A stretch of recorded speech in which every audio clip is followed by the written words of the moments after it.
Bonjour à toutes. Dans ce troisième tuto de la plateforme Le Témoin, on va voir ensemble la fonctionnalité peut-être la plus complexe, je dirais, de la plateforme, à savoir la recherche de prestataires.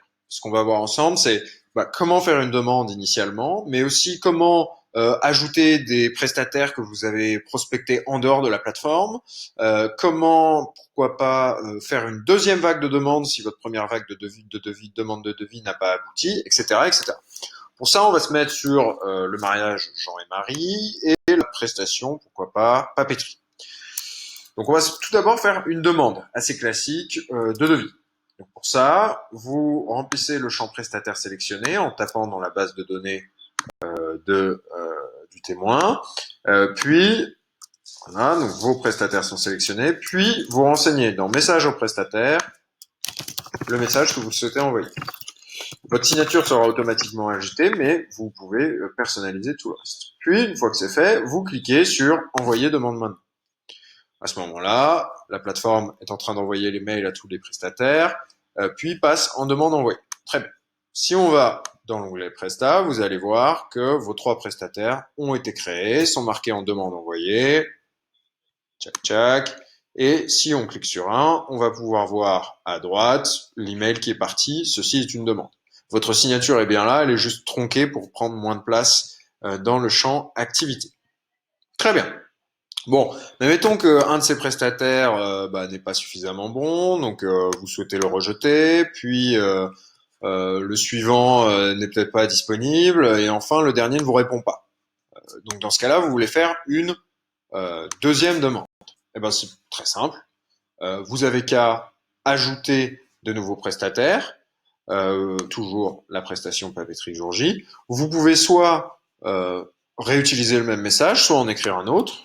Ceci est un autre message, par exemple. Et enfin, donc, vous devez ajouter vos nouveaux prestataires. Donc là, on va ajouter Barou, par exemple. Hein.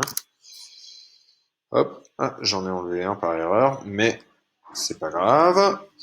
Et vous pouvez cliquer sur Envoyer demande maintenant. Ça n'enverra à nouveau que à Barou. On a enregistré que vous avez déjà envoyé une demande de devis aux autres. Bien évidemment. On va aller voir ça. Check, voilà. Vous avez Barou.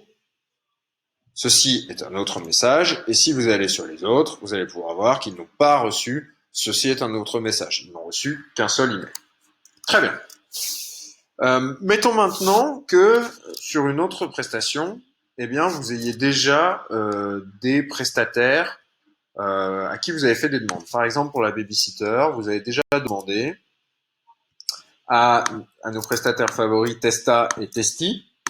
Vous leur avez déjà fait une demande. Vous voulez juste les mettre sur la plateforme pour pouvoir derrière collecter les infos du jour J, pour pouvoir leur écrire via la plateforme et avoir tout stocké à un seul endroit. Ben, c'est pas grave. Au lieu de cliquer, vous n'avez pas bien sûr à remplir de messages. Et au lieu de cliquer sur envoyer demande maintenant, eh ben, vous cliquez sur demande envoyer. Et tout simplement, on va les créer, mais sans leur envoyer de demande. On va aller pour ça. Donc, la prestation babysitter, les voici. Ils sont en attente de réponse, puisque vous attendez quand même de leur part une réponse, mais ils n'ont reçu aucun email. De la même façon, si vous avez déjà des prestataires avec qui vous êtes mis d'accord, vous avez déjà signé et vous voulez juste vous assurer de les avoir sur la plateforme pour le jour où vous les collectez sur le jour J, il n'y a pas de problème. Vous pouvez, encore une fois, testa, paf, et dire, lui, en fait, c'est devis signé ou devis validé ou en attente retour marié.